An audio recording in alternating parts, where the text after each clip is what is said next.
semuanya, kembali lagi bersama saya Dr. Rizaldi Putra. Kisah inspiratif kali ini kita akan membahas tentang pendiri dari aplikasi WhatsApp. Seperti yang kita ketahui, aplikasi WhatsApp merupakan aplikasi instant messaging yang paling banyak digunakan di dunia saat ini. Pendiri dari aplikasi WhatsApp ini sendiri adalah John Com dan temannya Brian Acton. Namun tahukah Anda bahwa John Com memiliki kisah inspiratif di dalam kehidupannya, karena beliau benar-benar memulai kehidupannya dari bawah. Beliau mengawali karirnya sebagai seorang tukang sapu, tetapi siapa yang menyangka kini beliau memiliki kekayaan sebesar 109 triliun rupiah berdasarkan Forbes. Ingin tahu kisah inspiratifnya? Tonton video ini sampai habis. Fearless.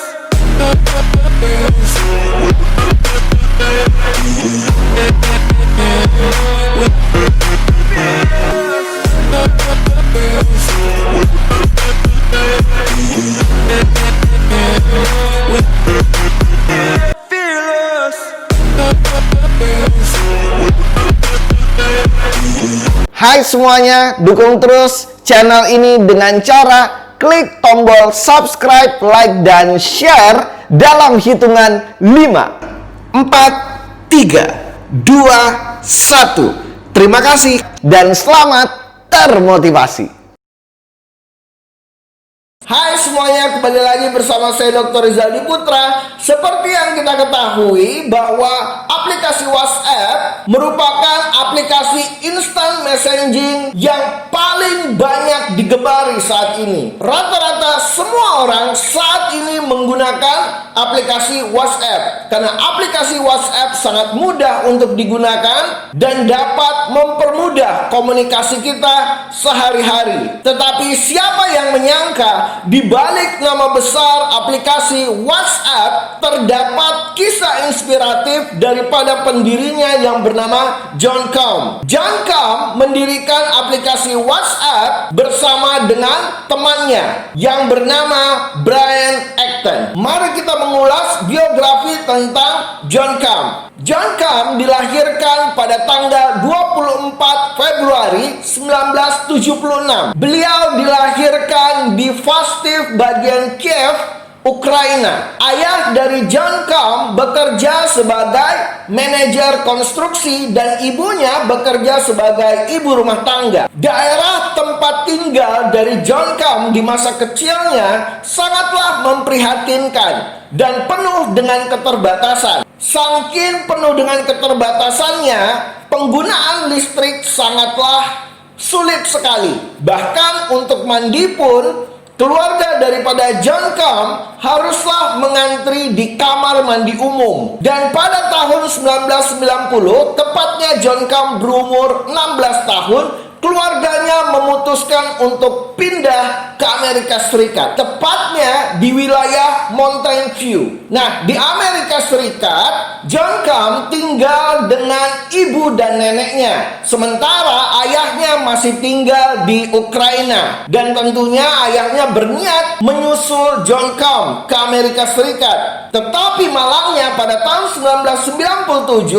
ayahnya dari John Com meninggal dunia di Ukraina sebelum berhasil menyusul anak dan istrinya di Amerika Serikat. Ketika pindah ke Amerika Serikat, ibu dari John Com bekerja sebagai pengasuh anak, sementara John Com sendiri bekerja sebagai tukang sapu. Wow, inspiratif sekali ya. Ternyata seorang John Com mengawali karirnya di Amerika Serikat sebagai tukang sapu, alias sebagai tukang bersih-bersih. Wow, di Amerika Serikat ini meskipun ibunya bekerja sebagai pengasuh anak dan John Com bekerja sebagai tukang sapu, tetapi mereka bertiga masih hidup penuh dengan kekurangan. Bahkan mereka makan pun mengandalkan dari pembagian makanan gratis untuk kaum yang tidak mampu. Bahkan di Amerika Serikat terkadang keluarganya haruslah tidur sebagai gelandangan, yaitu beralaskan tanah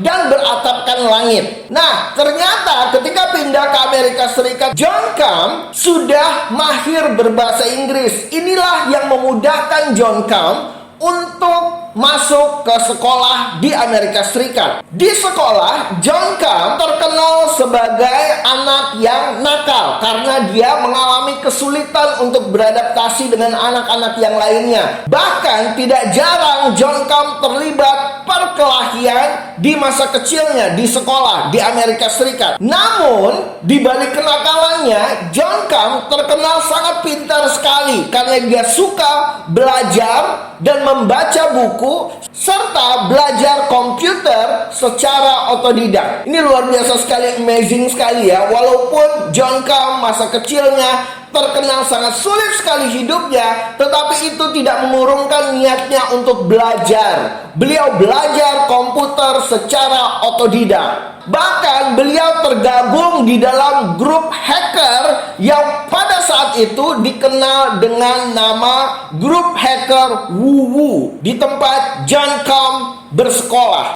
Setelah tamat dari sekolah, John Camp melanjutkan pendidikannya ke universitas. Beliau melanjutkan pendidikan di San Jose University. Bahkan pada saat itu untuk menyambung kuliahnya, John Camp sudah bekerja. Beliau bekerja sebagai penguji sistem keamanan. Ini luar biasa sekali. Walaupun beliau bandel, beliau belajar tentang IT secara otodidak. Dan akhirnya ketika beliau kesulitan keuangan, ketika beliau menjadi mahasiswa, beliau berhasil mendapatkan pekerjaan untuk menjadi penguji sistem keamanan komputer di Ernst & Young. Pada tahun 1997, keberuntungan menghampiri John Camp. John Camp diterima bekerja di Yahoo. Pada saat itu John Camp bertemu dengan Brian Acton, yaitu partnernya yang mendirikan WhatsApp. Brian Acton pada saat itu sudah menjadi karyawan di Yahoo dan beliau menyarankan kepada John Camp untuk melamar bekerja di Yahoo. Nah, ketika beliau bekerja di Yahoo pada tahun 2000, beliau mengalami kedukaan, yaitu beliau kehilangan ibunya. Berarti John Camp pada saat itu kehilangan ayahnya di Ukraina dan ibunya juga meninggal pada tahun 2000 di Amerika Serikat. Dan akhirnya beliau hidup bersama neneknya. Nah, kita kembali ke dunia kerjanya John Camp. John Camp dengan Brian Acton menjadi saksi dari jatuh dan bangunnya Yahoo.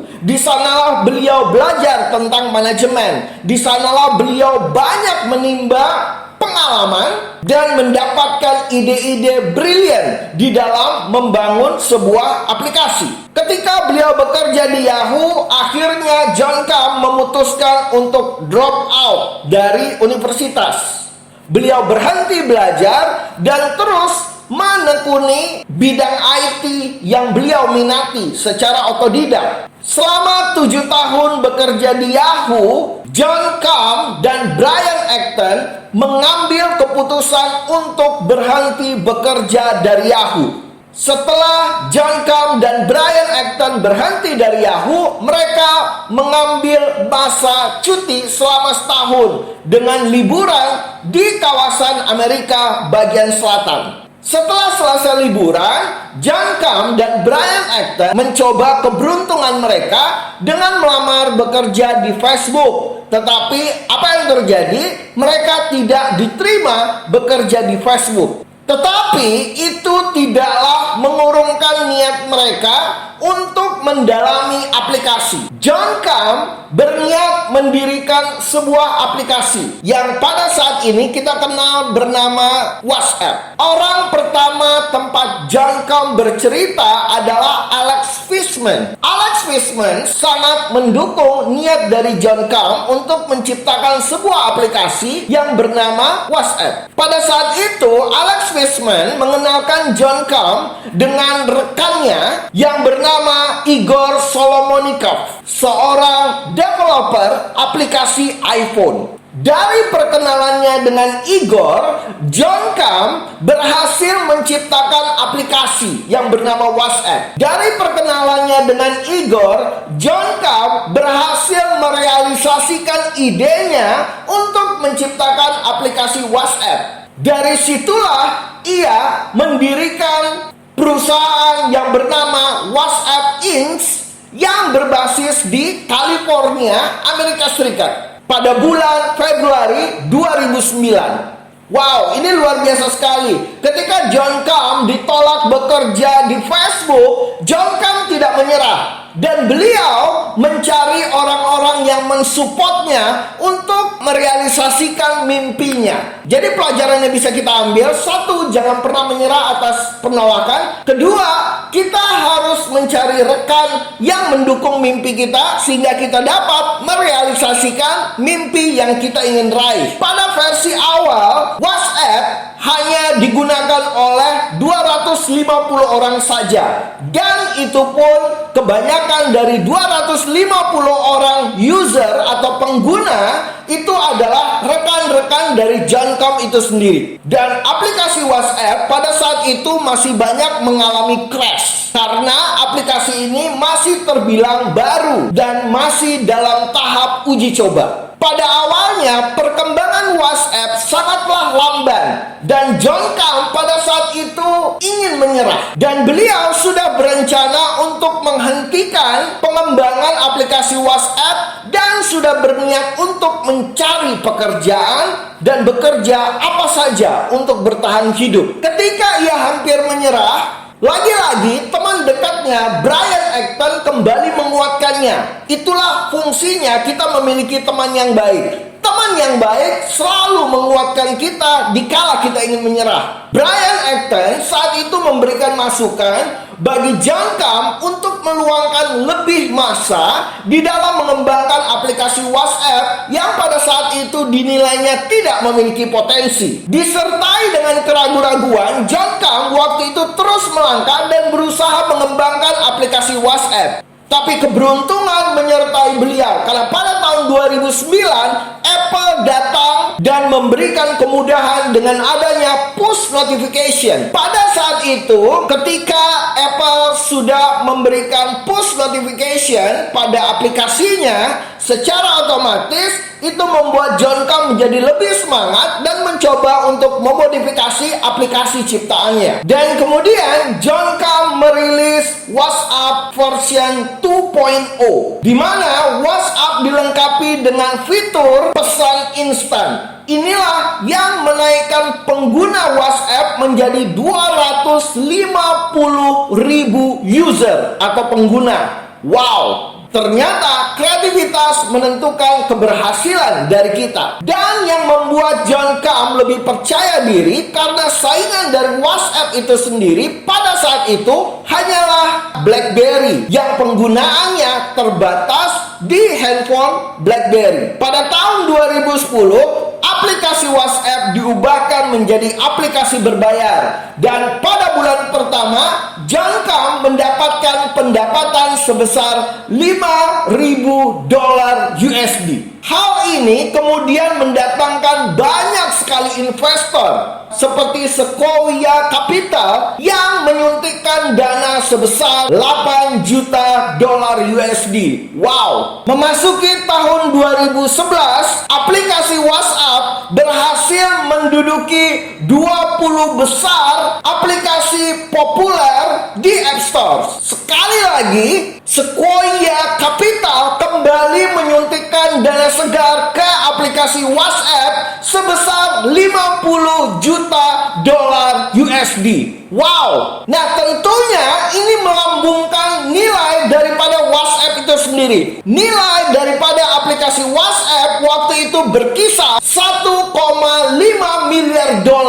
Inilah yang membuat Facebook pada saat itu merayu John Kam untuk menjual aplikasi WhatsApp kepada Facebook. Tetapi John Kam pada saat itu menolaknya. Terus berkembang aplikasi WhatsApp pada tahun 2013, pengguna aktifnya menjadi meningkat sekitar 200 juta pengguna aktif. Pada tahun 2013, Google dan Facebook berebut untuk membeli aplikasi WhatsApp. Luar biasa sekali ya. Sebelumnya dia ditolak bekerja di Facebook, tetapi beberapa tahun setelah itu Facebook dan juga Google berebut untuk membeli aplikasi yang dia ciptakan. Dan pada tahun 2013, John Cam dan Brian Acton menjual aplikasi WhatsApp kepada Facebook dengan nilai, mau tahu atau mau tahu banget? John Cam dan Brian Acton menjual aplikasi WhatsApp sebesar 19 miliar US dollar. Wow, itulah yang membuat John Cam menjadi OKB, orang kaya baru. John Cam berhasil mengumpulkan pundi-pundinya sebesar 109 triliun rupiah. Luar biasa sekali. Luar biasa sekali. John Cam berasal dari keluarga yang penuh dengan keterbatasan. Beliau berasal dari tukang sapu dan beliau akhirnya drop out. Beliau belajar IT secara otodidak, tetapi itu tidak melemahkan semangat beliau untuk menjadi orang sukses. Rekan-rekan yang menyaksikan video ini, kalau Anda mengalami kesulitan di dalam kehidupan Anda, jangan pernah menyerah. Kalau Anda mengalami 1000 kesulitan, Anda harus bangkit dengan 1001 solusi. Saya sangat terinspirasi sekali dengan cerita ini. John Cam berhasil membuktikan kepada dunia bahwa dia mampu menjadi orang sukses. Bahkan perusahaan yang menolaknya untuk bekerja berebut untuk membeli karyanya. Dan akhirnya John Cam berhasil menjadi orang yang sangat kaya dan sukses di dalam kehidupannya, dan berhasil mengumpulkan uang sebesar 109 triliun rupiah. Wow, seorang tukang sapu dan akhirnya masuk ke daftar orang kaya di Forbes. Ini sebuah kisah yang inspiratif sekali. Ini adalah sebuah kisah yang sangat memotivasi. Dan saya doakan Anda semuanya mampu mengimplementasikan motivasi yang kita pelajari hari ini. Saya berharap semua dari kita mampu terinspirasi dan termotivasi di dalam kehidupan kita, sehingga kita mampu menjadi orang yang lebih sukses lagi. Saya berharap Anda mendapatkan banyak manfaat dari video motivasi kali ini dan kisah inspiratif yang kita bahas kali ini. Teruslah alami perubahan bersama-sama dengan saya, Dr. Rizaldi Putra, karena saya yakin Anda bisa, saya bisa, karena kita semua pasti bisa. Terima kasih dan selamat termotivasi. Hormat saya, Dr. Rizaldi Putra.